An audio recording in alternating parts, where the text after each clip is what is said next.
Marcus Smart is an absolute enigma of a player and polarises journalists, general NBA fans, as well as fans of the Boston Celtics. Some camps cannot stand his terribly inefficient shooting and think that he is too big of a liability on offense, whilst others praise his defense and winning plays that bring an edge to this Celtics team. But the Celtics are 17-3, and Marcus has been a huge part of this early season success, so maybe he is a good player despite his poor shooting. This video will go over his history as a player from a young age to college and then the NBA, before taking a look at Marcus Smart's true value as a player. Just how good is he? How big of a liability is on offense? And then I'll take a look at the free agency market for him, how much teams might be willing to pay for him, and if the Celtics will match. Marcus Smart was born in Texas and played his high school basketball there, impressing as an incredibly team-first player who didn't want to dominate on offense and instead asserted his will on the defensive end. As a result, in his senior year, he would only average 15 points per game, but grabbed 9.2 rebounds and dished out 5 assists as well. During his entire high school career, his teams had a record of 115 wins and only 6 losses, whilst winning 2 state championships. As a result of this fantastic high school success, and despite his low scoring, Smart was ranked the #1 shooting guard of his class and the #10 player in the country for his high school year.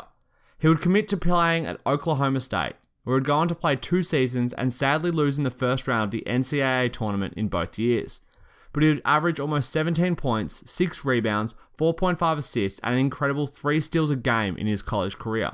In his final game in college against Gonzaga, he became the first player to have at least 20 points, 10 rebounds, 5 assists, and 5 steals in an NCAA tournament game, showing the all-around ability he had to impart his will and impact the game.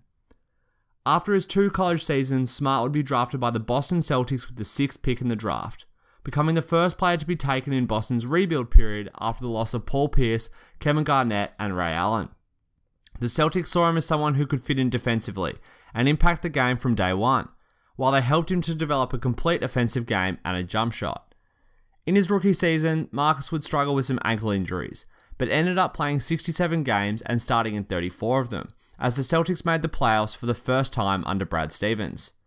Smart would, as expected, impact the defensive end, and had a positive defensive box plus minus and defensive rating for his team, as well as averaging 1.5 steals a game. But he would struggle on the offensive end, and only scored 7.8 points a game on horrific shooting. Despite these woes, he still had a positive box plus minus and a value over replacement player, 2 advanced statistic categories that rookies very rarely do well in. Smart's next season would be much of the same, but it was also the first season where he would solidify his role as the 6th man off of the bench. He played the same amount of minutes per game and his numbers were exactly the same, but his defense and ability to calmly run the offense off the bench were apparent, and he helped keep the Celtics scores close when the bench played.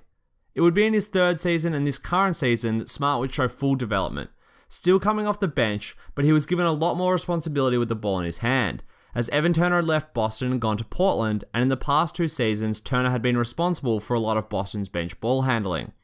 Smart showed great ability to bring the ball up the court, hit his teammates in good positions or in transition, and if nothing appeared early in the offense, Smart would pull it back out for a half-court set. In these, he would run pick and rolls and abuse the weaker defenses and use his crafty passing to find the roll man or the fader, or a man in the corner for 3s.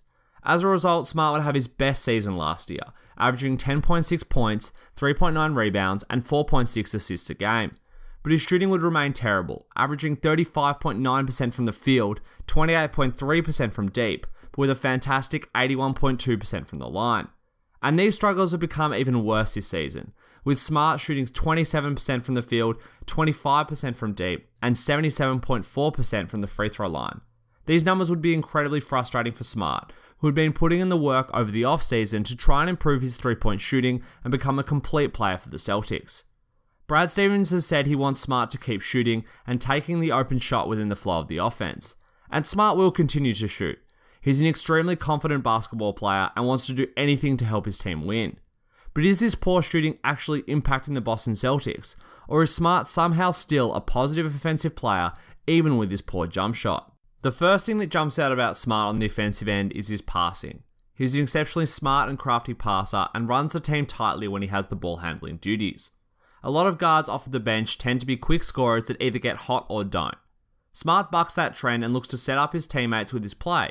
He can do this as he has the luxury of playing with strong benches and has a fantastic coach to create sets for the bench teams in Brad Stevens.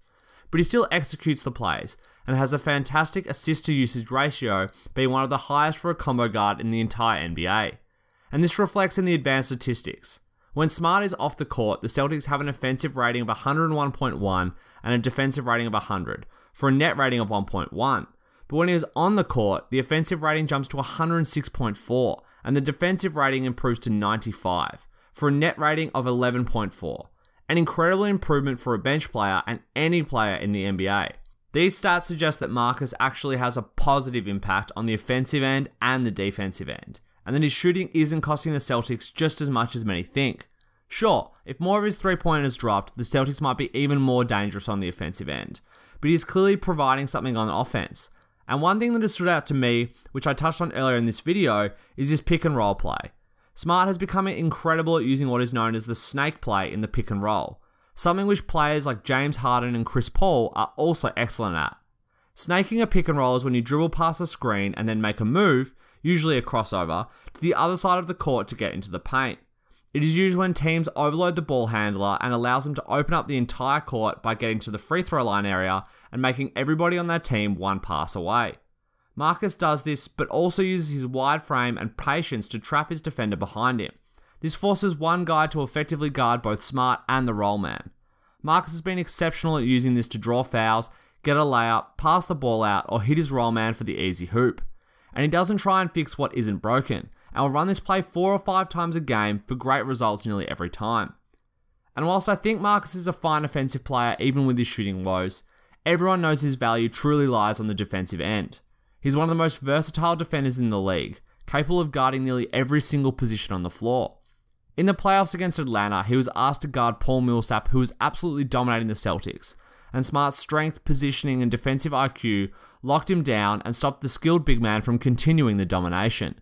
Smart is also exceptional at guarding point guards and shooting guards, uses his instincts and strength to stay ahead of guards and disrupt their flow on offense. He has amazing instincts for stealing the ball off guards, and whilst he will get the poke away steals, every now and then he will just rip the ball off of someone like stealing candy from a baby. And whilst his on-ball defense is fantastic, his off-ball defense is also incredible.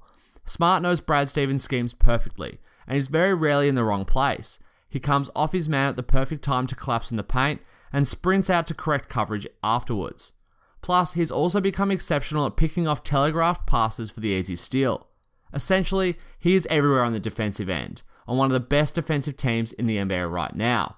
And the last thing about Smart that makes him so valuable, that you can't quantify with numbers, is the number of clutch plays he makes. Against the Mavericks, the Celtics had been down big all game, and Smart was 0 from 7 from deep, but still had a good assist numbers and was part of the big comeback for the Celtics. Essentially the most Marcus Smart game of all time. But the ball came to Marcus with a low shot clock, and Marcus rose up from well behind the three-point line and buried his first three-pointer of the game, without which the Celtics wouldn't have won the game as they were down 6 with only a minute to play. Marcus makes plays like these all of the time, on the defensive end and the offensive end. Grabbing rebounds, making putbacks, stealing the ball, he makes clutch play after clutch play, and is such a huge part of nearly every single Celtics win. It is for this reason that I think the Celtics will keep Marcus at the end of the season.